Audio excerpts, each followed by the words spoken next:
കർത്താവിൻ്റെ പരിശുദ്ധമായ നാമത്തിന് മഹത്വമുണ്ടാകട്ടെ. അനുഗ്രഹീതമായ ഈ നല്ല രാത്രിയിൽ നമ്മുടെ കർത്താവും രക്ഷിതാവുമായ യേശുക്രിസ്തുവിൻ്റെ മഹത്വമുള്ള സാന്നിധ്യം അനുഭവിപ്പാൻ ഒരു നല്ല അവസരം കൂടെ ഈ മർത്തിയായുസിൽ കർത്താവ് ഇങ്ങനെ നൽകിയ ദൈവകൃപയ്ക്കായി നന്ദിയോടെ കർത്താവിന് സ്തോത്രം ചെയ്യുന്നു.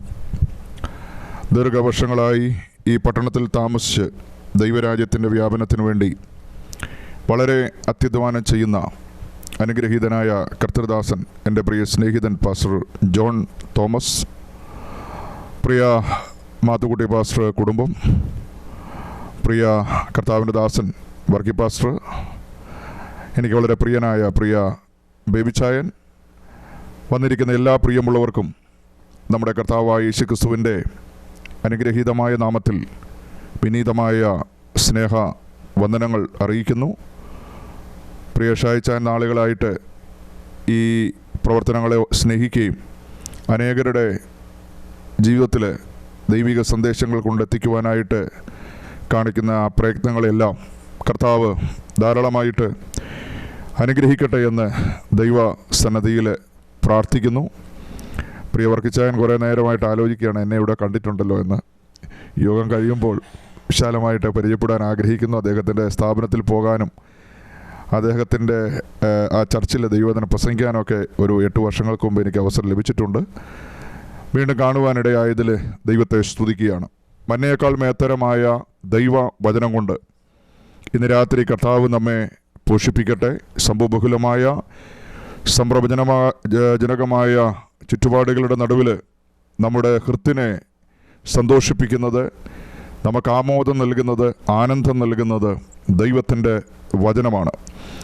നമ്മുടെ ജീവിതത്തിൻ്റെ പോരും പടയും നിറഞ്ഞ പോർക്കളമേടുകളിൽ ഓരോ ദിവസവും അനുഗ്രഹ സമൃദ്ധികളോടെ പ്രയാണം ചെയ്യുവാനായിട്ട് നമുക്ക് കരുത്ത് നൽകുന്നത് ദൈവത്തിൻ്റെ വചനമാണ്. ഇനിയും മുന്നോട്ട് ഗമിപ്പാനായിട്ട് കഴിയുകയില്ല എന്നൊക്കെ നാം പലപ്പോഴും ജീവിതത്തിൽ ഭാരപ്പെടുകയും നിരാശപ്പെടുകയൊക്കെ ചെയ്യുമ്പോഴും ദൈവത്തിൻ്റെ വചനം കേൾക്കുമ്പോൾ നമ്മുടെ നിരാശകളെയും ഭാരങ്ങളെയും ആശങ്കകളെയെല്ലാം ഒരുക്കി മാറ്റി പുതിയൊരു ബലം നമ്മളിലേക്ക് പകരുവാൻ കഴിവും കരുത്തുമുള്ളത് ദൈവത്തിൻ്റെ വചനത്തിനാണ്. കാഹളനാദം കേൾക്കുമ്പോൾ ഹാ ഹാ എന്ന് ചിനച്ചുകൊണ്ട് കുതിര പടക്കളത്തിലേക്ക് പായുന്നത് പോലെയാണ് ഒരു ദൈവവൈതല് ദൈവവചനം കേൾക്കുമ്പോൾ അവൻ്റെ അന്തരാത്മാവിൽ, അവൻ്റെ രക്തധമനികളിൽ, അവൻ്റെ മാംസപേശികളിൽ ദൈവത്തിൻ്റെ വചനത്തിൻ്റെ ശക്തി വെളിപ്പെടുന്നത്. അതുകൊണ്ട് ഇന്ന് രാത്രിയിൽ നാം ദൈവവചനത്തിനു മുമ്പാകെ ഇരിക്കുമ്പോൾ നമ്മുടെ ജീവിതത്തിൽ ദൈവത്തിൻ്റെ മഹത്വവും ശക്തിയും ദൈവത്തിൻ്റെ കൃപകളും അതിൻ്റെ നിറവോടെ കർത്താവ് പകരട്ടെ എന്ന് ദൈവസന്നിധിയിൽ പ്രാർത്ഥിക്കുന്നു. ലോകത്തിൻ്റെ വിവിധ രാജ്യങ്ങളിൽ ഇരുന്നുകൊണ്ട് ഈ വചനം ശ്രദ്ധിക്കുന്ന എല്ലാവരുടെ മേലും അനുഗ്രഹാശീർവാദങ്ങൾ ധാരാളമായിട്ട് പകർന്ന് നിങ്ങളുടെ ജീവിതത്തിൻ്റെ സകല പാശങ്ങളെയും പൊട്ടിച്ചെറിഞ്ഞ് യേശുക്രിസ്തുവിൻ്റെ മഹത്വമുള്ള നാമത്തെ അനുധാവനം ചെയ്യുവാനുള്ള ദൈവിക ബലം ഈ തിരുവചന ശ്രവണത്തിലൂടെ കർത്താവ് എല്ലാവരുടെ മേലും പകരട്ടെ എന്ന് ദൈവ സന്നദ്ധിയിൽ പ്രാർത്ഥിക്കുന്നു. ഇന്ന് രാത്രിയിൽ നിങ്ങളോട് അറിയിക്കുവാനായിട്ട് പരിശുദ്ധാത്മാവ് എനിക്ക് പ്രകാശനം നൽകിയ ദൈവ വചന ഭാഗം അത് പ്രിയ ബേബിച്ചായൻ വായിക്കും. മർക്കോസിൻ്റെ സുവിശേഷം 15-ാം അധ്യായത്തിൻ്റെ 21-ാമത്തെ വാക്യം നമുക്ക് ശബ്ദമുയർത്തി വായിക്കാം. അലക്സാണ്ടറിന്റെയും രൂഫോസിന്റെയും അപ്പനായി വയലിൽ നിന്ന് വരുന്ന കുറേനക്കാരനായ ശിമോനെ യേശുവിന്റെ ക്രൂശുമൊപ്പം അവർ നിർബന്ധിച്ചു. ഈ അനുഗ്രഹീതമായ ദൈവവചനത്തിനായിട്ട് നന്ദിയോടെ ദൈവത്തിന് സ്തോത്രം ചെയ്യുന്നു. നമ്മുടെ കർത്താവായ യേശുക്രിസ്തുവിൻ്റെ ഈ ഐഹിക ജീവിതത്തിലെ പ്രയാണത്തെ 2 ഘട്ടമായിട്ട് തിരിക്കുകയാണെങ്കിൽ ആദ്യത്തെ ഒരു ഭാഗം കാനാവിലെ വിവാഹ വീട് മുതൽ ഗത്സമന വരെയുള്ള ഒരു തലമാണ്. രണ്ടാമത്തെ ഒരു പ്രയാണം എന്ന് പറയുന്നത് ഗത്സമന മുതൽ ഗോൽഗോഥ വരെയുള്ള നമ്മുടെ കർത്താവായ യേശുക്രിസ്തുവിൻ്റെ പ്രേക്ഷിത ദൗത്യത്തിൻ്റെ പൂർത്തീകരണത്തിന് വേണ്ടിയുള്ള പ്രയാണമായിട്ട് നമുക്ക് കാണുവാനായിട്ട് കഴിയുന്നു. ഒരുവൻ കർത്താവായ യേശുവിനെ അനുഗമിക്കാനായിട്ട് ആഗ്രഹിക്കുമ്പോൾ കാനാവിലെ വിവാഹ വീട് മുതൽ ഗത്സമന വരെയുള്ള പ്രയാണം അത്ര ബുദ്ധിമുട്ടുള്ള കാര്യമല്ല. വലിയ പ്രയാസമില്ലാതെ വലിയ വെല്ലുവിളികൾ നേരിടാനായിട്ട് കഴിയാതെ വളരെ സുഖകരമായിട്ടൊരു പരിധിവരെ നമുക്ക് പ്രയാണം ചെയ്യാൻ കഴിയുന്ന ഒരു യാത്രയാണ് കാനാവിലെ വിവാഹ വീട് മുതൽ ഗത്സമന വരെയുള്ള ആ ഒരു യാത്ര. എന്നാൽ ഒരു യഥാർത്ഥ ദൈവ പൈതല് കാനാവിലെ വിവാഹ വീട് മുതൽ ഗത്സമന വരെ കർത്താവായ യേശുവിനെ അനുഗമിക്കാനായിട്ട് കഴിഞ്ഞിട്ടില്ലെങ്കിലും ഗത്സമന മുതൽ ഗോൽഗോഥ വരെ കർത്താവിനെ അനുഗമിക്കുവാൻ അവൻ തയ്യാറാകണമെന്നാണ് ദൈവത്തിൻ്റെ വചനത്തിലൂടെ കടന്നു പോകുമ്പോൾ നമുക്ക് കാണുവാനായിട്ട് കഴിയുന്നത്. കർത്താവായ യേശുവിനെ അനുഗമിക്കുവാനായിട്ട് സമർപ്പിതരായ ശിഷ്യഗണത്തോട് കർത്താവ് സംസാരിക്കുന്ന ദൈവിക വചസ്സുകളുടെ സാരസംഗ്രഹം നാം പഠിക്കുകയാണെങ്കിൽ ആഡംബരപൂർണമായൊരു ജീവിതത്തിന് വേണ്ടിയല്ല കർത്താവ് നമ്മെ വിളിച്ചിരിക്കുന്നത്. ഭൗതിക ലോകത്തിൻ്റെ സുഖശീതളമായിട്ടുള്ള എല്ലാ സാഹചര്യങ്ങളിലൂടെയും പ്രയാണം ചെയ്ത് ശേഷം മനുഷ്യരെ പോലെ സകലവിധമായ സൗഭാഗ്യങ്ങളും അനുഭവിച്ചുകൊണ്ട് കർത്താവിനെ അനുഗമിക്കാനായിട്ടുള്ള ഒരു ആഹ്വാനമല്ല യേശുവിൻ്റെ അധരങ്ങളിലൂടെ ഒഴുകപ്പെട്ട ആ ദൈവിക വചസ്സുകളിലൂടെ നമുക്ക് ഗ്രഹിക്കാനായിട്ട് കഴിയുന്നത്. അതിനപ്പുറമായിട്ട് കർത്താവായ യേശുവിനെ അനുഗമിക്കുന്ന ഒരു ദൈവവൈതല യാഗാർപ്പണത്തിന് തുല്യമായിട്ടുള്ള ഒരു ജീവിതമാണ് നയിക്കേണ്ടത്. യേശുവിനെ അനുഗമിക്കുന്നവൻ്റെ ജീവിതത്തിൽ ക്രൂശിൻ്റെ അനുഭവങ്ങൾ വരും, ത്യാഗത്തിൻ്റെ അനുഭവങ്ങൾ വരും, യാഗാർപ്പണമായിട്ട് ജീവിതത്തെ സമർപ്പിക്കേണ്ട സാഹചര്യങ്ങൾ ജീവിതത്തിൻ്റെ മുമ്പിൽ വരും. ഇതിൻ്റെ എല്ലാം മുൻപിൽ ഓടിപ്പോകുന്ന ഒരുവനെ ക്രിസ്തുവിൻ്റെ അനുഗാമി എന്ന് വിളിക്കാനായിട്ട് കഴിയുകയില്ല. ഒരു യഥാർത്ഥ ക്രിസ്തുഭക്തൻ ഗത്സമന മുതൽ ഗോൽഗോഥ വരെ കർത്താവിനെ അനുഗമിക്കുന്നവനായിരിക്കണം. നമുക്കറിയാം, നമ്മുടെ കർത്താവായ യേശു കടന്നുപോയ 3 പ്രധാനപ്പെട്ട തലങ്ങളാണ്. 1 ഗത്സമന, 2 ഗബ്ബത, 3 ഗോൽഗോഥ. ഈ 3 ഭാഗങ്ങൾ നാം പഠിക്കുമ്പോൾ നമ്മുടെ ജീവിതത്തിൽ ഇതിന് സമാന്തരമായിട്ടുള്ള തലങ്ങളുണ്ട് എന്നുള്ളത് നമുക്ക് പലപ്പോഴും തിരിച്ചറിയാനായിട്ട് കഴിയും. നമ്മുടെ കർത്താവായ യേശു 2000-ലധികം വർഷങ്ങൾക്ക് മുൻപ് നമ്മുടെ പാപത്തിൻ്റെ പരിഹാരത്തിന് വേണ്ടി ഗോൽഗോഥായിലേക്ക് പ്രയാണം ചെയ്യുന്നതിന് മുൻപായിട്ട് ഗത്സമനയിൽ അനുഭവിച്ച വ്യതകൾ സുവിശേഷങ്ങൾ നമ്മെ ഓർപ്പിക്കുന്നു. അതിനുശേഷം ഗബദയിൽ പീലാത്തോസിൻ്റെ നേതൃത്വത്തിൽ പടയാളികൾ നമ്മുടെ കർത്താവായ യേശുവിനെ ചാട്ടവാറുകൾ കൊണ്ടടിക്കുകയും നമ്മുടെ കർത്താവിൻ്റെ ശിരസിൽ മുൾക്കിരീടം വെക്കുകയും നമ്മുടെ കർത്താവായ യേശുവിനെ പരിഹസിക്കുകയും നമ്മുടെ കർത്താവായ യേശുവിനെ അതികഠിനമായ വ്യതയിലൂടെ പ്രയാണം ചെയ്യിക്കുകയും ചെയ്യുന്നത് തിരുവെഴുത്ത് നമ്മളെ ഓർപ്പിക്കുന്നു. പീലാത്തോസിൻ്റെ ആ ഗബദ മുതൽ ഗോൽഗോഥ വരെയുള്ള പ്രയാണം അത് കർത്താവ് അനുഭവിച്ച ഏറ്റവും അതികഠിനമായ ഒരു വ്യതയായിരുന്നു. വയ ഡോളറോസ എന്നറിയപ്പെടുന്ന ആ വ്യാകുല വഴിയിലൂടെ നമ്മുടെ കർത്താവായ യേശു ഭാരമേറിയ മരക്കുരിശും എടുത്തുകൊണ്ട് ലക്ഷ്യത്തിലേക്ക് പ്രയാണം ചെയ്യുകയാണ്. തലേരാത്രി പെസഹയോടുകൂടിയാണ് ആഹാരം കഴിച്ചത്. പിന്നെ ആരും കർത്താവിന് ആഹാരം കൊടുത്തിട്ടില്ല. പിന്നെ കർത്താവ് ജലം പാനം ചെയ്തിട്ടില്ല. ആപാദചൂടം നിണം അണിഞ്ഞുകൊണ്ട് അവൻ്റെ ശരീരത്തിലെ രക്തം ധാരധാരയെ ഒഴുക്കിക്കൊണ്ട് ഗോൽഗോഥായിലേക്ക് കർത്താവ് കടന്നു പോകുകയാണ്. ആ യാത്രയിലാണ് നാം വായിച്ച തിരുവചന ഭാഗത്തിലെ അലക്സാണ്ടറിൻ്റെ രൂഫോസിൻ്റെ പിതാവായ കുറേനക്കാരനായ ശിമോൻ നമ്മുടെ കർത്താവായ യേശുവിൻ്റെ ക്രൂശിനെ അല്പസമയത്തേക്ക് ഒന്ന് താങ്ങുവാൻ അല്ലെങ്കിൽ ക്രൂശ് ഒന്ന് ചുമപ്പാനായിട്ട് തയ്യാറായത്. സാധാരണ നാം വായിക്കുമ്പോൾ അവിടെ ഇങ്ങനെയാണ് വായിക്കുന്നത്, വയലിൽ നിന്ന് വരുന്ന കുറേനക്കാരനായ ശിമോൻ എന്ന് പറഞ്ഞാൽ അവിടെ അടുത്തുള്ള ഏതോ ഒരു വയലിൽ ഏതോ ഒരു പാടത്ത് രാവിലെ മുതൽ വൈകുന്നത് വരെ അദ്ദേഹം കൃഷിപ്പണി ചെയ്ത് ആ വയലിലെ ചേറും ചെളിയുമൊക്കെയാണ് ശരീരത്തിൽ ഏറ്റുവാങ്ങി ഒന്ന് വിശ്രമിക്കാനായിട്ട് അദ്ദേഹം ഇങ്ങനെ തയ്യാറെടുക്കുന്ന ആ ഒരു പ്രയാണത്തിനിടയിൽ ഒരാൾക്കൂട്ടം കണ്ടു.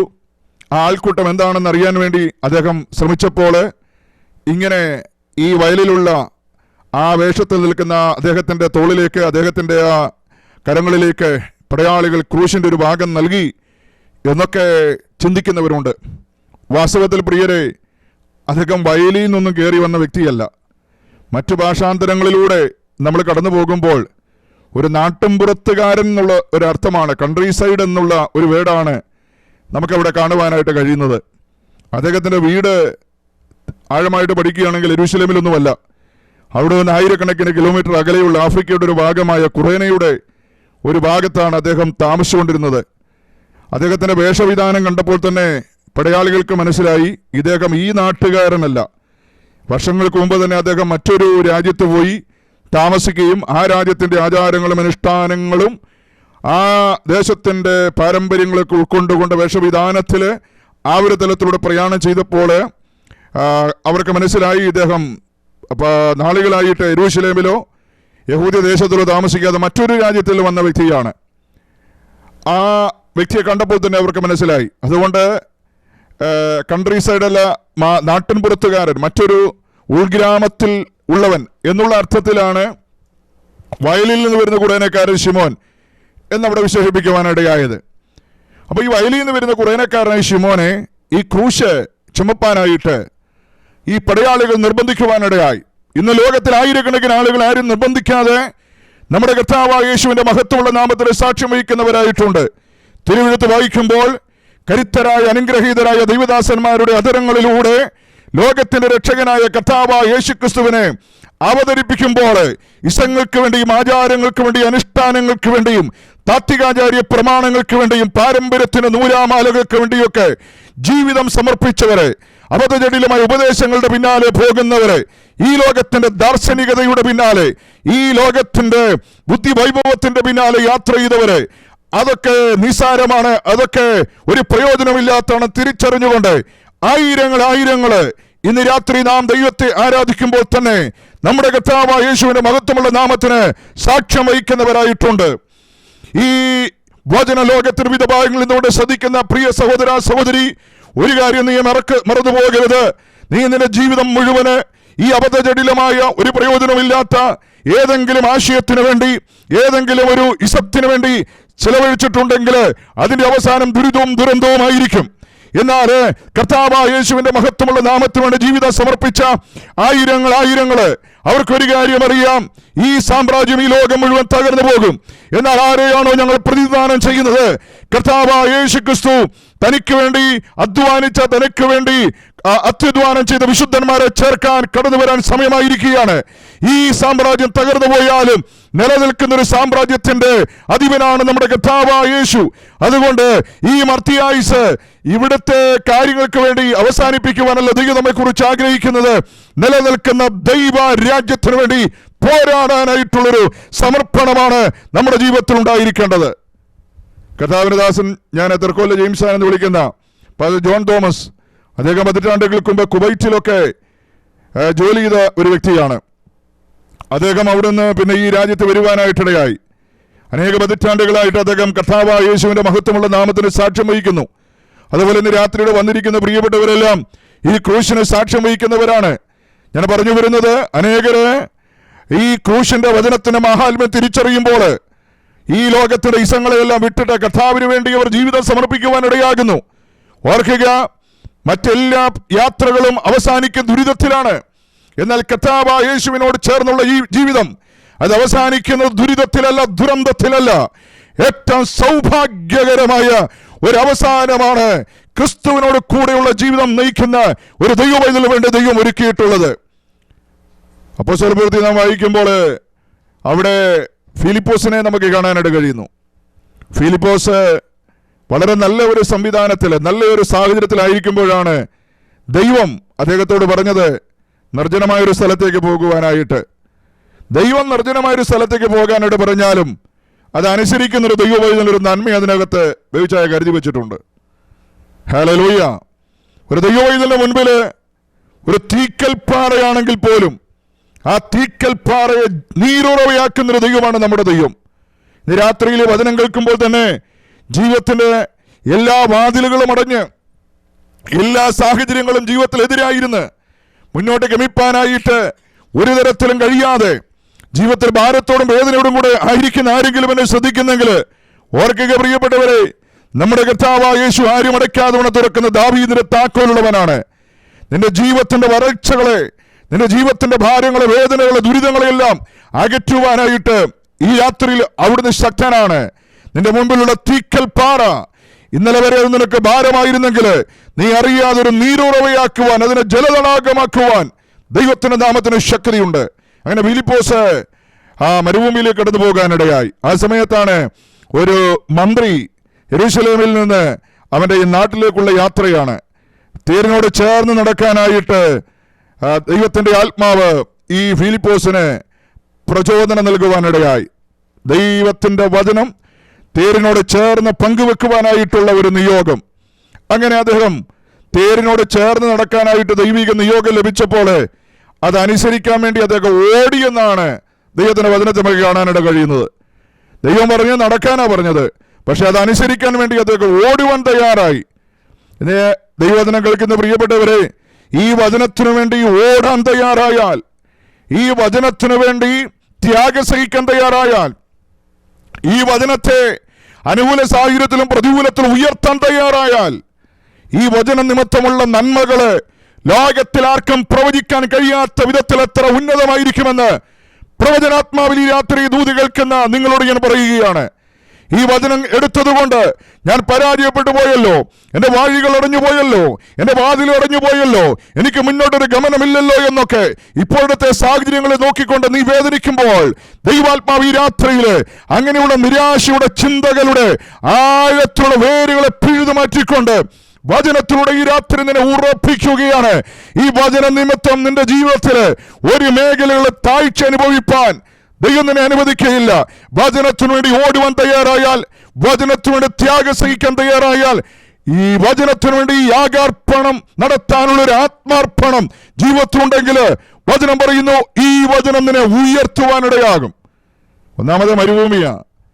നല്ലൊരു സാഹചര്യത്തിൽ നിന്നാണ് ഫിലിപ്പോസിനോട് പറഞ്ഞത് ദൈവം മരുഭൂമിയിലേക്ക് പോകാൻ. അദ്ദേഹം അതനുസരിച്ചു. അതനുസരിക്കുമ്പോൾ അദ്ദേഹം അത് ഓടിയാണ് ആ തേരിനോട് ചേർന്ന് ദൈവവചനം പറയാനായിട്ടുള്ള സമർപ്പണം വെളിപ്പെടുത്തിയത്.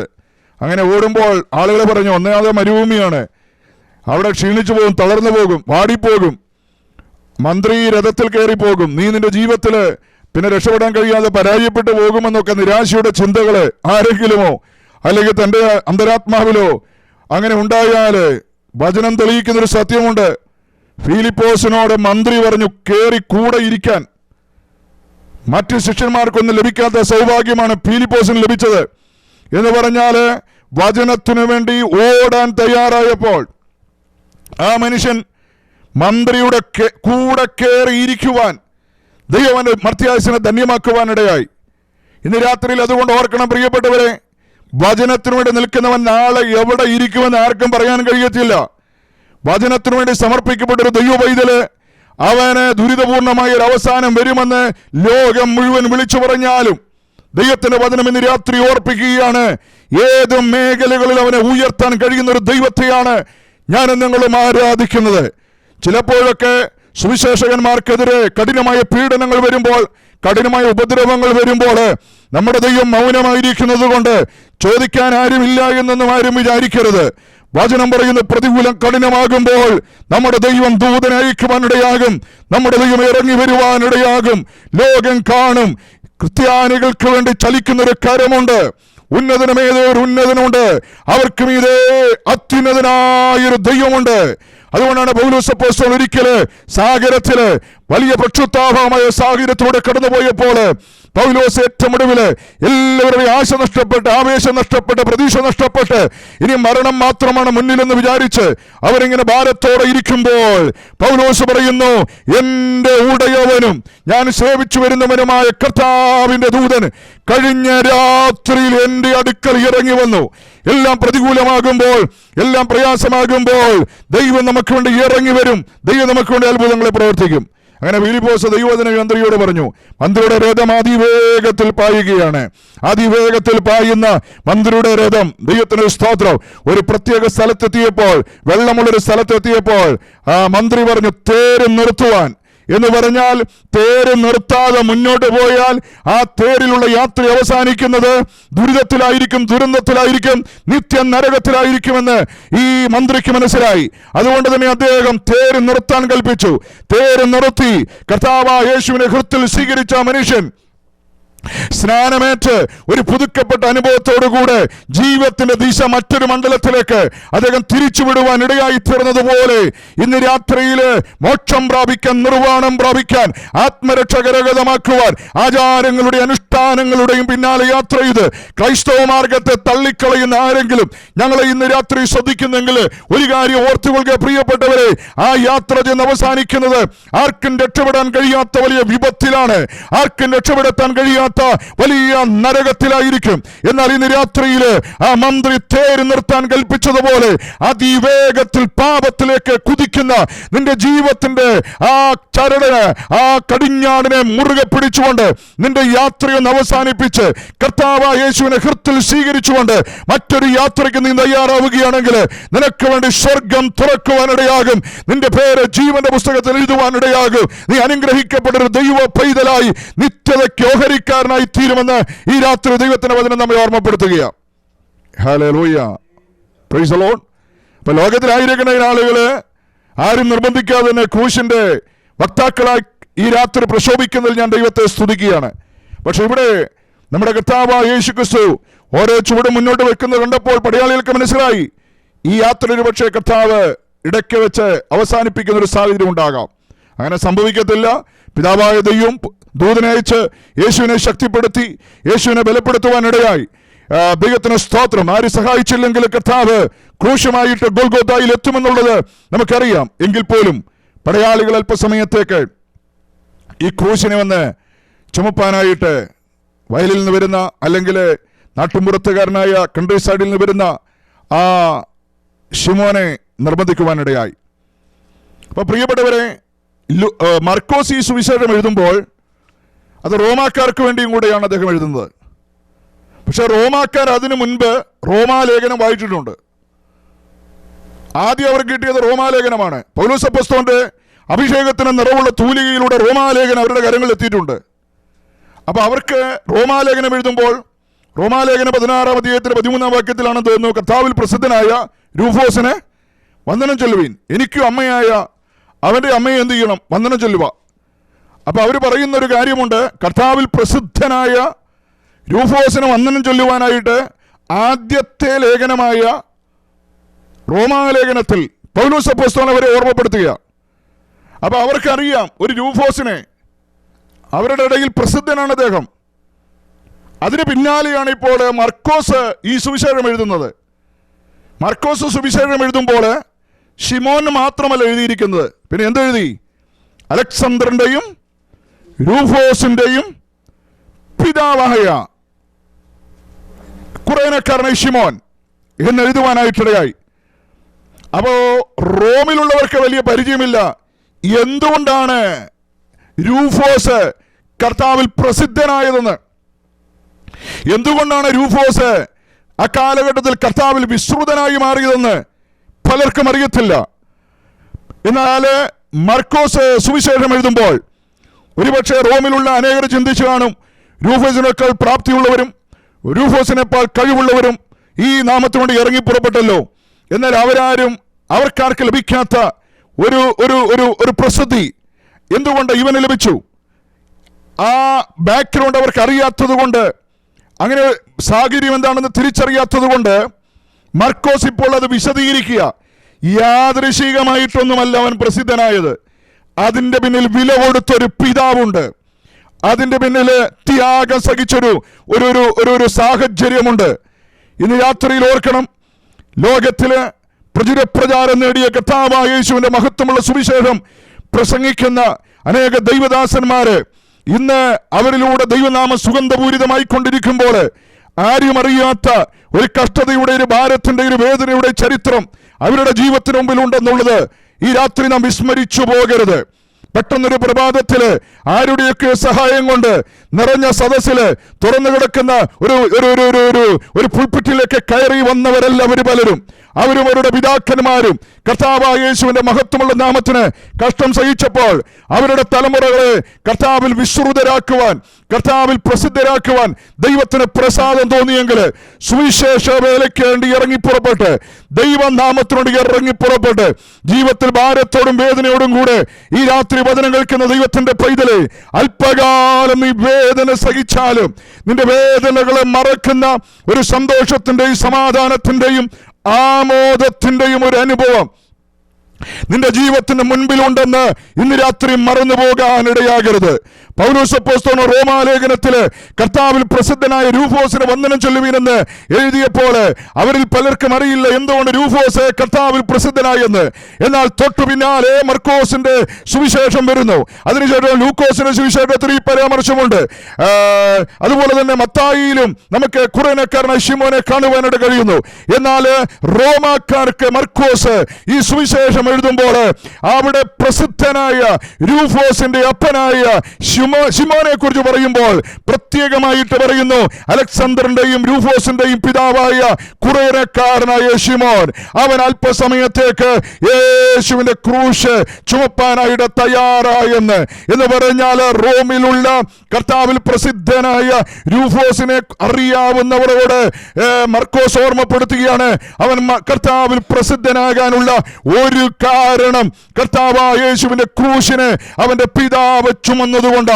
അതുകൊണ്ട് ഇന്ന് രാത്രിയിൽ ഈ വചനത്തുമ്പിൽ ഇരിക്കുന്ന സഹോദരന്മാരെ, സഹോദരിമാരെ, പ്രിയപ്പെട്ടവരെ, ലോകത്തിന് വിവിധ രാജ്യങ്ങളിൽ ഇരുന്നുകൊണ്ട് എന്നെ ശ്രദ്ധിക്കുന്ന പ്രിയപ്പെട്ടവരെ, എന്ത് വില കൊടുത്തും എന്ത് ത്യാഗം സഹിച്ചും നമ്മുടെ കർത്താവായ യേശുവിന്റെ മഹത്വമുള്ള നാമത്തിന് സാക്ഷ്യം വഹിച്ചാൽ നീ ലജ്ജിപ്പാൻ എന്റെ ദൈവം അനുവദിക്കത്തില്ല. നിന്നെയും നിന്റെ തലമുറകളെയും ഇഹത്തിലും പരത്തിലും അനുഗ്രഹിക്കാൻ കഴിയുന്ന ഒരു ദൈവത്തെയാണ് ഈ രാത്രി ഞാൻ നിങ്ങളും ആരാധിക്കുന്നത്. കർത്താവിന് വേണ്ടി നിൽക്കുന്നവരെ, എന്റെ പിതാവിനാൽ അനുഗ്രഹിക്കപ്പെട്ടവരെ എന്ന് അരിമനാഥൻ വിളിക്കുന്ന സുദിനത്തില് നീ ലജ്ജിപ്പാൻ ഇടവരികയില്ല. അത് വിശ്വസിക്കുന്ന ദൈവമക്കൾക്ക് ഈ രാത്രി കരങ്ങൾ ഉയർത്തി ദൈവത്തിന് സ്തോത്രം ചെയ്യാം. Praise the Lord, hallelujah. അപ്പോൾ പ്രിയപ്പെട്ടവരെ, അല്പസമയത്തേക്ക് മാത്രമേ അദ്ദേഹം ക്രൂശ് ചുമന്നുള്ളൂ. ഈ വ്യാകുല വഴി ആയിട്ടുള്ള സ്ഥലത്ത് മുഴുവനായിട്ട് അദ്ദേഹം ഗോൽഗോഥായിൽ എത്തുന്നവരെ അദ്ദേഹം ക്രൂശ് ചുമന്നായിട്ട് നമുക്ക് കാണാനായിട്ട് കഴിയുന്നില്ല. ആ ക്രൂശ് ചുമന്നുകൊണ്ട് പിന്നാലെ നടന്നു എന്നാണ് ലൂക്കോസിന്റെ സുവിശേഷത്തിൽ നമുക്ക് കാണാൻ കഴിയുന്നത്. നിർബന്ധിച്ചതുകൊണ്ട് അദ്ദേഹം ആ ക്രൂശ് ചുമപ്പാൻ തയ്യാറായി. നമ്മുടെ കർത്താവായ യേശു ചാട്ടവാറുകൾ കൊണ്ടുള്ള അടിയേറ്റ് നമ്മുടെ കർത്താവായ യേശുവിന്റെ ശിരസിലെ മുൾക്കിരീടം വെച്ചതുകൊണ്ട്, അതികഠിനമായി വ്യത സഹിച്ചതുകൊണ്ട് രക്തം മുഴുവൻ ധാരധാര ഒഴുകുമ്പോൾ തീർച്ചയായിട്ടും ആ രക്തത്തിന്റെ ചില തുള്ളികൾ ഈ കുറേനക്കാരനായ ശിമോന്റെ ശരീരത്തില് അക്ഷരീകമായി വീണ് കാണും. പ്രിയപ്പെട്ടവരെ, യേശുവിന്റെ രക്തത്തിന്റെ ശക്തി ആ മനുഷ്യന്റെ ശരീരത്തിൽ അദ്ദേഹം അനുഭവിച്ചറിയുവാനിടയായി. യേശുവിന്റെ രക്തത്തിന്റെ ശക്തിയെക്കുറിച്ച് തിരുവെഴുത്ത് വളരെ സവിസ്തരമായിട്ട് ഓർമ്മിപ്പിക്കുന്നുണ്ട്. വെളിപ്പാട് പുസ്തകത്തിൽ ഒരു വാക്യം നിങ്ങളുടെ ശ്രദ്ധയിൽപ്പെടുത്തുന്നവർ കുഞ്ഞാടിന്റെ രക്തം ഹേതുവായും തങ്ങളുടെ സാക്ഷ്യം ഹേതുവായി പിശാചിനെ ജയിച്ചു. നാളുകളായിട്ട് മനുഷ്യനെ ബന്ധിച്ചിരിക്കുന്ന പൈശാചിക ശക്തികളുടെ ബന്ധനം പൊട്ടിച്ചെറിയാനായിട്ട് രണ്ടാമതൊരു മാർഗം ചരിത്രത്തിലില്ല. ഒറ്റ മാർഗം മാത്രം. അതേതാണ്? 2000-ലധികം വർഷങ്ങൾക്ക് മുമ്പ് ഗാഗുൽത്തായിൽ പിളർക്കപ്പെട്ട കർത്താവായ യേശുവിന്റെ മാറിടത്തിലൂടെ പൊട്ടി ഒഴുകുന്ന പുണ്യാക രക്തത്തിന് മാത്രമേ പാപത്തിന്റെ ചങ്ങലകളെ പൊട്ടിച്ചെറിയാനായിട്ട് കഴിയുകയുള്ളൂ. അതുകൊണ്ട് ലോകത്തില് മനുഷ്യന് മോക്ഷം നൽകാൻ, നിർവ്വാണം നൽകുവാൻ, അവൻ ആത്മശാന്തി നൽകുവാൻ, നിത്യജീവൻ നൽകാനായിട്ട് ഒരുപാട് അബദ്ധജടിലമായ ഉപദേശങ്ങൾ നിറഞ്ഞു നിൽക്കുമ്പോൾ അതിന്റെ നെറുകയിൽ ഇന്ന് രാത്രി കയറി നിന്നുകൊണ്ട് യേശു ക്രിസ്തുവിന്റെ അഭിഷക്തരായ ഞങ്ങൾ ഒരുമിച്ച് വിളംബരം ചെയ്യുകയാണ്. മനുഷ്യന്റെ പാപത്തിന് പരിഹാരമായിട്ട് ഒറ്റ മാർഗമേ ഉള്ളൂ, രണ്ടാമതൊരു മാർഗമില്ല. അത് നമ്മുടെ കർത്താവായ യേശുവിന്റെ പുണ്യാക രക്തത്താൽ മാത്രമേ പാപം മോചനം ലഭിക്കുകയുള്ളൂ. വചനം പറയുന്നു, അവന്റെ പുത്രനായ യേശുവിന്റെ രക്തം സകല പാപവും പോക്കി നമ്മെ ശുദ്ധീകരിക്കുന്നു.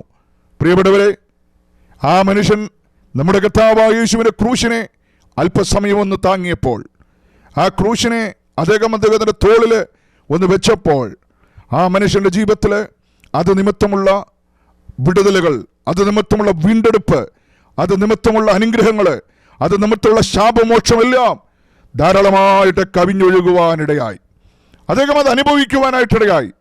ആ മനുഷ്യൻ അവിടെ നിന്ന് ജീവിതത്തിൽ രൂപാന്തരപ്പെട്ടവനായിട്ടാണ് മാറിപ്പോകുവാനിടയായത്. ഇന്ന് രാത്രി ഇരുട്ടിന്റെ ശക്തി നിന്നെ വാഴുന്നെങ്കിൽ, ഏതെങ്കിലും രോഗബന്ധനങ്ങൾ നിന്നെ അലട്ടുന്നെങ്കിൽ, നാളുകളായിട്ട് ആഗ്രഹിച്ചുകൊണ്ട് മാറിപ്പോകാത്ത ഏതെങ്കിലും ശാപങ്ങൾ നിന്റെ കുടുംബത്തിലുണ്ടെങ്കിൽ, ഈ വചനം കേൾക്കുമ്പോൾ തന്നെ ഈ വചനത്തിലൂടെ ഒഴുകി വരുന്നൊരു ദൈവത്തിന്റെ ശക്തിയുണ്ട്. നിന്റെ ജീവിതത്തിന്റെ അന്ധകാരങ്ങളെ, നിന്റെ ജീവിതത്തിന്റെ ഭാരങ്ങളെ, നിന്റെ ജീവിതത്തിന്റെ വേദനകളെല്ലാം മാറ്റുവാൻ ദൈവത്തിന്റെ വചനത്തിന് ഈ രാത്രി ശക്തിയുണ്ട്. ഈ വചനം കേൾക്കുമ്പോൾ തന്നെ ഉച്ച മുതൽ ഉള്ളങ്കാല് വരെ ഒരു ദൈവശക്തി വ്യാപരിക്കട്ടെ. ദൈവത്തിന്റെ ആത്മാവിന്റെ ഒരു വിടുതൽ അനുഭവിക്കട്ടെ. ഈ വചനത്തിലൂടെ നമ്മുടെ ശരീരത്തിലും ആത്മാവിലും നാളുകളായി മാറിപ്പോകാതെ പറ്റിപ്പിടിച്ചിരിക്കുന്ന പൈശാചിക പാശങ്ങളെ പൊട്ടിച്ചെറിഞ്ഞുകൊണ്ട് ഒരു വിടുതൽ പകരാൻ ദൈവം ആഗ്രഹിക്കുക. ഹല്ലേലൂയ. നൂറ്റാണ്ടുകളായിട്ട് ഇരുട്ടിൽ കിടന്നൊരു ഒരു ആളുകളെ കുറിച്ച് മത്തായി പറയുന്നുണ്ട്. സബൂലൂൻ ദേശവും നഫ്താലി ദേശവും കടൽക്കരയിലും യോർദാൻ അക്കരെയുള്ള നാടും ജാതികളുടെ ഗലീലയും ഇങ്ങനെ ഇരുട്ടിലിരുന്ന ജനം വലിയ വെളിച്ചം കണ്ടു. മരണത്തിൻ്റെ ദേശത്തിലും നിഴലിലും ഇരിക്കുന്നവർക്ക് വെളിച്ചം ഉദിച്ചു. അപ്പൊ പ്രിയപ്പെട്ടവരെ, ആ ദേശത്തെക്കുറിച്ച് പറയുക, ഇരുട്ടിലിരുന്ന ജനം. അവിടെ എന്താ സൂര്യൻ ഉദിക്കുന്നില്ലായിരുന്നു? അവിടെ സൂര്യൻ ഉദിക്കുന്നുണ്ടെങ്കിലും ഇരുളിൽ കിടക്കുന്നതിന് തുല്യമായിട്ടാണ് അവർ ജീവിപ്പാനിടയായത്. സ്തോത്രം. ആ ദേശത്തെക്കുറിച്ച് പറയുക, മരണത്തിന്റെ ദേശത്തിലിരുന്നവർക്ക്, മരണത്തിന്റെ ദേശവും നിഴലിലിരിക്കുന്നവർക്ക് വെളിച്ചമുദിച്ചെന്ന എന്ന് പറഞ്ഞാൽ ഇരുട്ട് കൂടുതലുള്ളിടത്ത് നിരാശ, മൂകത, വിഷാദം ഇതൊക്കെ ഒരുപാട് ആധിക്യം പ്രാപിക്കാനിടയാവും. ലോകത്തിലെ നോർവേ പോലുള്ള സ്ഥലങ്ങളിൽ പലപ്പോഴും സൂര്യൻ ഉദിക്കാറില്ല, സൂര്യ വെളിച്ചം അവർ കാണാറില്ല.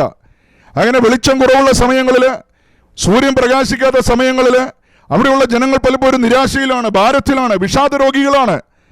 ഈ രാത്രിയിൽ പണമുണ്ടായിട്ട്, അധികാരമുണ്ടായിട്ട്, എല്ലാ മേഖലകളും ഉന്നതമായ മണ്ഡലങ്ങളിലൂടെ വിരാജിക്കാനായിട്ടുള്ള സാഹചര്യങ്ങളുണ്ടായിട്ടും ജീവിതത്തിൽ ഒരിക്കലും സമാധാനമില്ലാതെ, സന്തോഷമില്ലാതെ ഭാരപ്പെടുന്ന സഹോദര, ഭാരപ്പെടുന്ന പ്രിയ സഹോദരി, പ്രിയ മാതാവേ, പിതാവേ, നിങ്ങളുടെ ജീവിതത്തിൽ എത്ര ശ്രമിച്ചാലും ഇരുട്ടിനെ മാറ്റിക്കളയാനായിട്ട് കഴിയത്തില്ല. എന്നാൽ വചനം പറയുന്നു, സെബൂലൂൻ ദേശവും നഫ്താലി ദേശവും കടൽക്കരയിലും യോർദാൻ അക്കരെയുള്ള നാടും ജാതികളുടെ ഗലീലയും അങ്ങനെ ഇരുട്ടിൽ നിന്ന് ജനം വലിയ വെളിച്ചം കണ്ടു. ആരാണ് ആ പ്രകാശം? ഇന്ന് രാത്രി ഞാൻ പ്രസംഗിക്കുന്ന എൻ്റെ ആരാധ്യനായ കർത്താവ് 2000-ലധികം വർഷങ്ങൾക്ക് മുമ്പ് ആ ദേശത്തിലൂടെ കടന്നുപോയപ്പോൾ നാളുകളായി മാറിപ്പോകാത്ത ഇരുട്ടിന്റെ കണികളെ മാറ്റിക്കൊണ്ട് നിത്യപ്രകാശത്തോടെ ചൊരിയുവാനിടയായി. ആ പ്രകാശം അവസാനിച്ചിട്ടില്ല. ആ പ്രകാശം ഇന്ന് രാത്രിയിൽ ലോകത്തെ പ്രകാശിപ്പിച്ചുകൊണ്ടിരിക്കുക.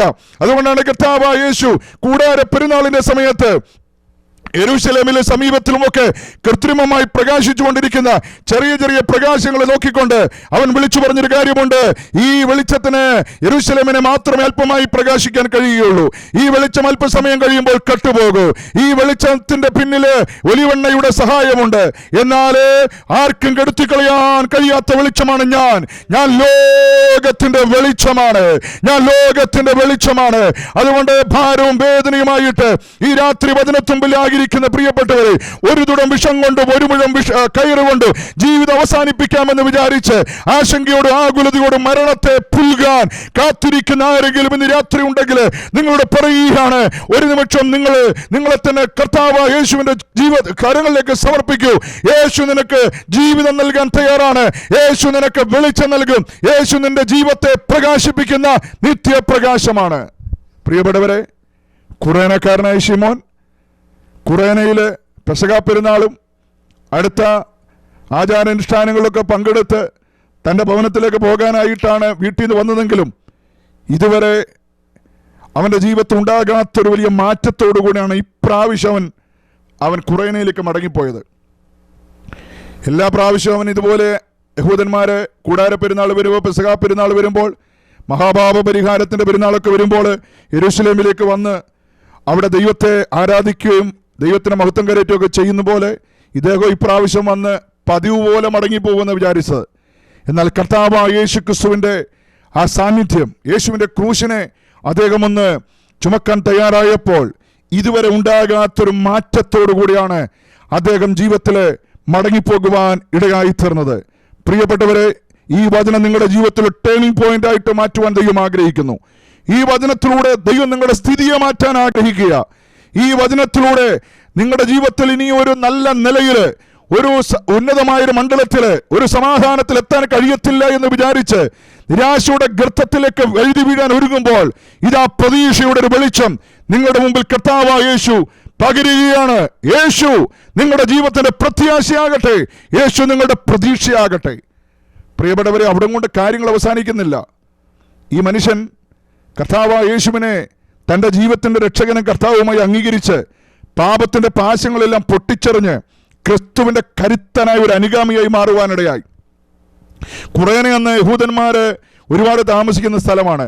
പെന്തക്കോസ്ത് നാളില് 10-16 പേരുടെ ആ ലിസ്റ്റ് പറയുമ്പോൾ അപ്പോസ്തലപ്രവൃത്തി 2-ാം അധ്യായത്തിൽ കുറേനക്കാരുടെ പേര് നമുക്ക് കാണാനായിട്ട് കഴിയുന്നു. സ്തെഫാനോസിനോട് തർക്കിക്കാനായിട്ടുള്ള വ്യക്തികളുടെ കൂട്ടത്തിൽ കുറേനക്കാരെ നമുക്ക് കാണാനായിട്ട് കഴിയുന്നു. ദൈവത്തിന് സ്തോത്രം. അങ്ങനെ യഹൂദന്മാർ ഒരുപാടുള്ള സ്ഥലമാണ് കുറേന. ഈ മനുഷ്യന്റെ ജീവിതത്തിൽ അദ്ദേഹം കർത്താവായ യേശുവിന്റെ പുണ്യാക രക്തം അദ്ദേഹത്തിന്റെ ശരീരത്തിന്റെ ഏതൊക്കെയോ മേഖലകളിലേക്ക് വീണപ്പോൾ ആ മനുഷ്യന്റെ ജീവിതത്തിലുണ്ടായിരുന്ന സകല പാപത്തിന്റെ അംശങ്ങൾ മാറിപ്പോകാനിടയായി. അദ്ദേഹം മാത്രമല്ല സ്വതന്ത്രനായത്, അദ്ദേഹത്തിന്റെ ഭാര്യ സ്വതന്ത്രയായി, അദ്ദേഹത്തിന്റെ മക്കളായ അലക്സാണ്ടറും രൂഫോസും സ്വതന്ത്രരാകുവാനിടയായി. ആ കുടുംബം മുഴുവൻ കർത്താവിന്റെ അനുഗാമികളായി മാറുവാനിടയായി. ഇത് ക്രൈസ്തവ മാർഗത്തിന്റെ ഒരു പ്രത്യേകതയാണ്. ദൈവത്തിന് സ്തോത്രം. ലുദിയായുടെ ഹൃദയം തുറന്നു. അടുത്ത നിമിഷം അവളുടെ വീട് മുഴുവൻ കർത്താവിന് വേണ്ടി. അടുത്ത സമയം വന്നപ്പോൾ പട്ടണം മുഴുവൻ കർത്താവിന് വേണ്ടി സമർപ്പിക്കപ്പെടുവാൻ ഇടയായി തീർന്നു. അതുകൊണ്ട് ഓർക്കുക, ഈ രാത്രി യേശുവിന് വേണ്ടി നിന്നിട്ട് നീ നിരാശയും ഭാരത്തിനും വേണ്ടിയും മുന്നോട്ട് പോകാൻ ഇടവരരുത്. യേശു നിന്റെ അകത്ത് പ്രവർത്തിച്ചു കഴിഞ്ഞാൽ നിന്റെ ചുറ്റുപാടുമുള്ള സകലരുടെ ബന്ധനങ്ങളെ കർത്താവ് പൊട്ടിച്ചു മാറ്റുവാൻ ഇന്ന് രാത്രി ശക്തനാണ്.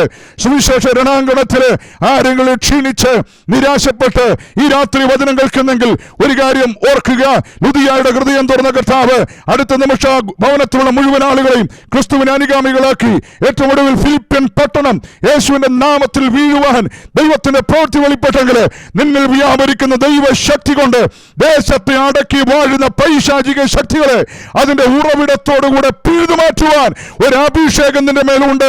നീ ദൈവത്തിനോട് വിശ്വസ്തയോടെ നിൽക്ക്. നീ ഒരു അത്ഭുതമായി മാറാൻ നിനക്ക് വേണ്ടി പ്രവർത്തിക്കുന്ന ഒരു ദൈവമുണ്ട്. കരങ്ങൾ ഉയർത്തി ദൈവത്തിന് സ്തോത്രം ചെയ്യാം. Hallelujah, praise the Lord. പ്രിയപ്പെട്ടവരെ, അപ്പോസ്തലപ്രവൃത്തി 11-ാം അധ്യായത്തിലേക്ക് വരുമ്പോൾ കുറേനയിൽ നിന്ന് പിന്നത്തെ സുവിശേഷകന്മാർ അന്ത്യോക്യയിൽ വന്നെന്ന്. കുറേനയിൽ നിന്ന് എന്ന് പറഞ്ഞാൽ ഈ മനുഷ്യന് ഇവിടുന്ന് പോയി കുറേനെ പോയി ഒരു സഭ സ്ഥാപിച്ച നമുക്ക് വിശ്വസിക്കാം. സ്തോത്രം. ഒരു സഭ അദ്ദേഹം സ്ഥാപിക്കാനായിട്ടിടയായി.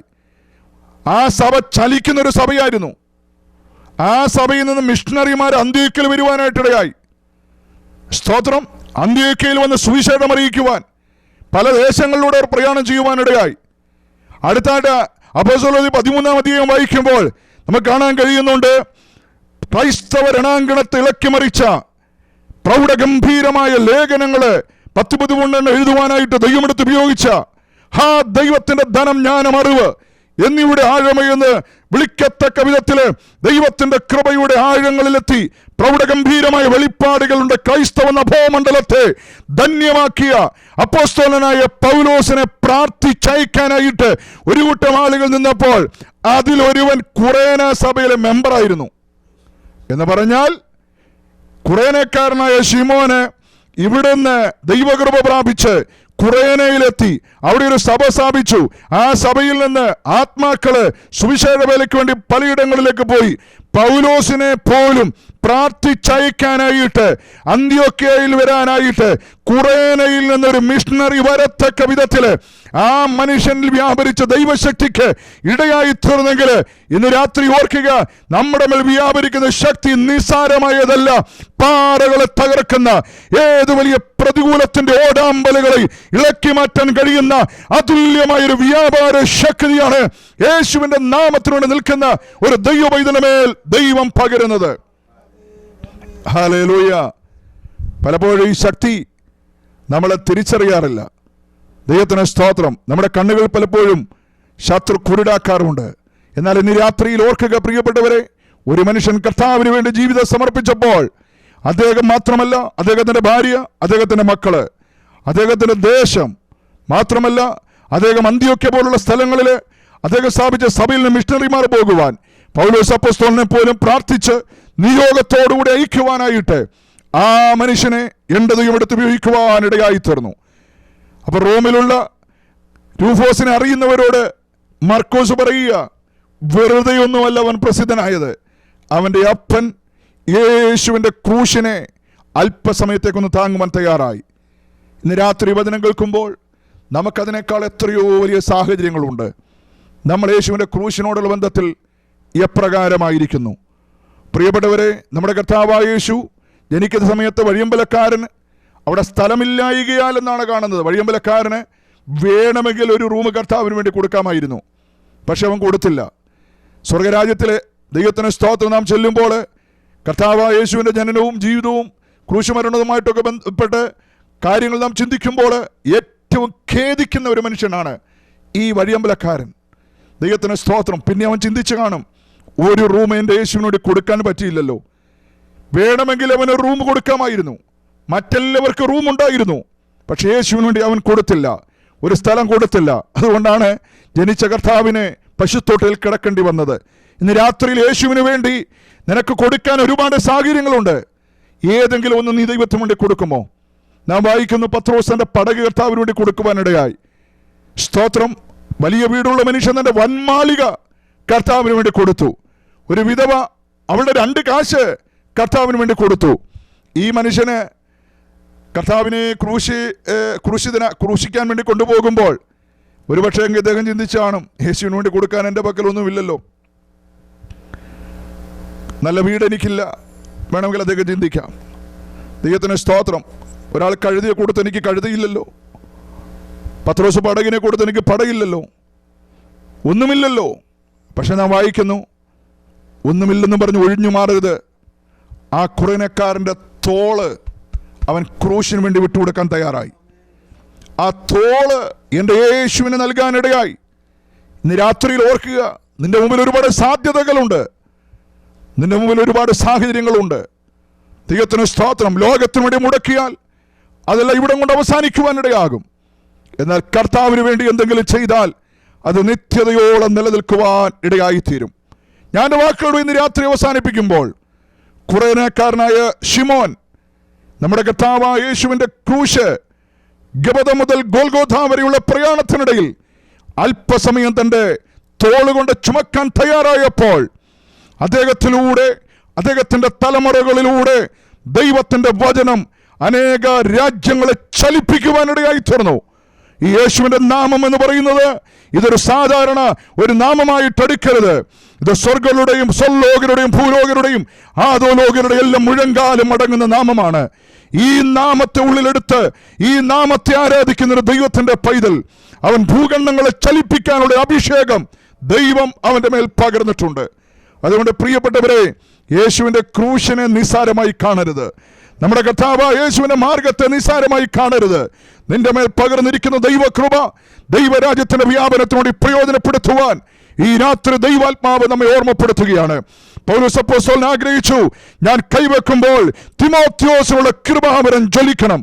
ഈ രാത്രിയില് നിരാശപ്പെട്ട്, ഭാരപ്പെട്ട്, വേദനപ്പെട്ട് ക്രിസ്തുവിന് അനുഗാമികളായിട്ടുള്ള ആരെങ്കിലും ഈ വചനം കേൾക്കുന്നെങ്കിൽ, ഈ വചനത്തിലൂടെ നിന്റെ അകത്തുള്ള കൃപാവരങ്ങളെ ദൈവം ജ്വലിപ്പിക്കാൻ ആഗ്രഹിക്കുകയാണ്. സാധ്യതകളൊന്നുമില്ല എന്ന് നീ ജീവിതത്തിൽ ചിന്തിക്കുമ്പോൾ ഈ രാത്രി ദൈവം കാണുന്നുണ്ട്. സഹോദര, നിനക്ക് ക്രൂശിന് വേണ്ടി യേശുവിന്റെ നാമത്തിനോട് പ്രയോജനപ്പെടാൻ ഒരു സാധ്യത നിന്റെ ജീവിതത്തിൽ ഇന്ന് രാത്രി എൻ്റെ കർത്താവ് കാണുന്നുണ്ട്. അതുകൊണ്ട് നമ്മുടെ ജീവിതത്തിന്റെ എല്ലാ മേഖലകളിലും നമുക്ക് കർത്താവായ യേശുവിനെ ഉയർത്താം, അവന്റെ നാമത്തെ ഉയർത്താം. ദൈവത്തിന് സ്തോത്രം. പൗലോസ് പറയുന്നു, യഹൂദന്മാർ ജ്ഞാനമന്വേഷിക്കുന്നു, യവനന്മാർ ജ്ഞാനമന്വേഷിക്കുന്നു, യഹൂദന്മാർ അടയാളം ചോദിക്കുന്നു, ഞങ്ങളോ ക്രൂശിക്കപ്പെട്ട ക്രിസ്തുവിനെ പ്രസംഗിക്കുന്നു. ഹല്ലേലൂയ. പൗലോസ് വീണ്ടും പറയുന്നു, ക്രൂശിക്കപ്പെട്ട ക്രിസ്തുവിനെ അല്ലാതെ, ക്രിസ്തുവിനെ അറിയുന്നവനായിട്ടല്ലാതെ മറ്റൊന്നും അറിയാത്തവനായി എന്ന് പറഞ്ഞാൽ മറ്റൊരു വിഷയവും പൗലോസിന്റെ വിഷയമായിരുന്നില്ല. ഗലാത്യയിൽ പൗലോസ് പറയുന്നു, കർത്താവായ യേശു ക്രൂശിക്കപ്പെട്ടവനായി നിങ്ങളുടെ കൺമുൻപിൽ വരച്ചു കിട്ടിയിരിക്കെ. പ്രവർത്തനം പ്രിയപ്പെട്ടവരെ, പൗലോസ് എന്ന് പറയുന്ന ജ്ഞാനിയായ മനുഷ്യന് അവന്റെ ജീവൻ മുഴുവൻ പ്രയോജനപ്പെടുത്തിയത് ഏത് കാര്യത്തിനു വേണ്ടിയാ? കർത്താവായ യേശുവിനെ ക്രൂശിക്കപ്പെട്ടവനായി തൻ്റെ ലേഖനം കൊണ്ട്, തൻ്റെ പ്രസംഗം കൊണ്ട്, തൻ്റെ ജീവിതം കൊണ്ട് ലോകത്തിന് അവൻ വരച്ചു കാണിക്കുകയായിരുന്നു. ഹല്ലേലൂയ. അങ്ങനെ വരച്ചു കാണിച്ച പൗലോസ് നിരാശപ്പെട്ടല്ല ലോകത്തിന് പോയത്. അവൻ ഏറ്റവും ഒടുവിൽ പറഞ്ഞു, ഞാൻ നല്ല പോർപ്പൊരുത് ഓട്ടം തികച്ചു വിശ്വാസം കാത്തു. റോമാ സാമ്രാജ്യത്തിന്റെ തലസ്ഥാന തകരിയിലാണ് നാം നിൽക്കുന്നത്. എന്നാൽ റോമാ സാമ്രാജ്യത്തിന്റെ പൗരത്വം തനിക്കുണ്ട്. ആ പൗരത്വത്തിലല്ല താൻ പ്രശംസിച്ചത്. റോമാ സാമ്രാജ്യത്തിൽ ഒരു പൗരത്വം ഉണ്ടെന്ന് വിചാരിച്ച് പ്രശംസിച്ച ഒരുപാട് പേരുണ്ട്. ഇന്ന് ലോകത്തിലെ പല രാജ്യങ്ങളുടെ പൗരത്വം എനിക്കുണ്ടെന്ന് വിചാരിച്ച് പ്രശംസിക്കുന്ന ഒരുപാട് പേരുണ്ട്. എന്നാൽ പൗലോസ് അപ്പോസ്തലന് ഒരു കാര്യം നമ്മെ വിളിച്ചു പറയുകയാണ്. റോമാ സാമ്രാജ്യത്തിന്റെ തലസ്ഥാന നഗരിയിൽ നിന്നുകൊണ്ട് അവൻ പറയുകയാണ്, ഈ സാമ്രാജ്യം ഇന്നല്ലെങ്കിൽ നാളെ തകരും. എന്നാൽ തകരാത്തൊരു സാമ്രാജ്യം എനിക്ക് വേണ്ടി എൻ്റെ ദൈവം ഒരുക്കുന്നുണ്ട്. തകരുന്ന സാമ്രാജ്യത്തിന്റെ തലസ്ഥാന നഗരിയിൽ നിന്നുകൊണ്ട് തകരാത്ത സാമ്രാജ്യത്തെ ആത്മാവിൽ കണ്ടുകൊണ്ട് ക്രൂശിന്റെ സാക്ഷിയായ പൗലോസ് പറയുക, റോമാ സാമ്രാജ്യത്തിന് അധിപനായ നീറോയുടെ ശിരസിലുള്ള കിരീടം അത് ഇന്നില്ല. ആ നീറോ ഇല്ല, അദ്ദേഹത്തിന് സിംഹാസനമില്ല, ആ സാമ്രാജ്യമില്ല. എന്നാൽ അതെല്ലാം മാറിപ്പോയി. എന്നാൽ പൗലോസ് പറയുന്നു, ഞാൻ നല്ല പോർ പൊരുതു, ഓട്ടം തികച്ചു, വിശ്വാസം കാത്തു. നീതിയുടെ കിരീടം എനിക്കായി വെച്ചിരിക്കുന്നു. അത് നീതിയുള്ള ന്യായാധിപതിയായ കർത്താവ് എനിക്ക് തരും. എനിക്ക് മാത്രമല്ല, അവന്റെ പ്രത്യക്ഷതയിൽ പ്രിയം വെച്ച ഏവർക്കും. ആ കിരീടം ധരിച്ചവരുടെ കൂട്ടത്തിൽ നമുക്ക് കാണാം ആരെ? കുറേനക്കാരനായ ശിമോനെ. അദ്ദേഹത്തിന്റെ ഭാര്യയെ നമുക്ക് കാണാം. അദ്ദേഹത്തിന്റെ മക്കളായ അലക്സാണ്ടറിനെ നമുക്ക് കാണാം. രൂഫോസിനെ നമുക്ക് കാണാം. അപ്പോസ്തല പിതാക്കന്മാരെ നമുക്ക് കാണാം. നമ്മുടെ പൂർവ്വ പിതാക്കന്മാരോട് നമുക്ക് കാണാം. അവരെല്ലാം ക്രൂശിന് വേണ്ടി നിന്നു. ജയാളികളായി, കുഞ്ഞാടേ നീ അറുക്കപ്പെട്ടു, നിന്റെ രക്തം കൊണ്ട് ഗോത്രങ്ങളും ഭാഷകളും വംശങ്ങളും വിലക്ക് വാങ്ങി എന്ന് പറയുന്ന ആ ജയത്തിന്റെ ഗീതം പാടുമ്പോൾ അവിടെ നാം എപ്രകാരമായിരിക്കും. ഹല്ലേലൂയ. അതുകൊണ്ട് ഇന്ന് രാത്രി മർത്തിയായുസ് വെറുതെ അവസാനിപ്പിക്കാതെ കുറേനക്കാരനായ ശിമോൻ ക്രൂശിന് സാക്ഷ്യം വഹിച്ചതുപോലെ നമ്മുടെ ജീവിതത്തിൽ കർത്താവിന്റെ നാമത്തിന് സാക്ഷ്യം വഹിക്കാം. അവൻ നിർബന്ധിച്ചിട്ടാണ് ആ ക്രൂശിന് സാക്ഷ്യം വഹിച്ചത്. അങ്ങനെ അങ്ങയുടെ സുമനസാൽ ഇന്ന് രാത്രി കർത്താവിനെ സാക്ഷിക്കുവാൻ, അവൻ്റെ നാമത്തിലൂടെ നിൽക്കാൻ തയ്യാറായാൽ എത്രയധികമായി ദൈവം നമ്മെ അനുഗ്രഹിക്കും. അതുകൊണ്ട് ഇന്ന് രാത്രിയോട് വന്നുയർന്നിരിക്കുന്ന സഹോദരീ സഹോദരന്മാരെ, കർത്തൃദാസന്മാരെ, ലോകത്തിന് വിവിധ രാജ്യങ്ങളിൽ നിന്നുകൊണ്ട് ദൈവവചനം കേൾക്കുന്ന എൻ്റെ പ്രിയ സ്നേഹിതരെ, ഈ നല്ലവനായ കർത്താവായ യേശുവിനെ അനുഗമിക്കുവാനും അവൻ്റെ മഹത്വമുള്ള നാമം വിളംബരം ചെയ്യുവാനും ഈ മർത്തിയായുസ് ഒരിക്കൽ കൂടെ നമുക്ക് സമർപ്പിക്കാം. അതിനായിട്ട് ദൈവം നമ്മെ അനുഗ്രഹിക്കട്ടെ എന്ന് പ്രാർത്ഥിച്ചുകൊണ്ട് ഈ വചന ശുശ്രൂഷയിൽ നിന്ന് ഞാൻ വിരമിക്കുന്നു. ദൈവം നമ്മെ ധാരാളമായി അനുഗ്രഹിക്കട്ടെ.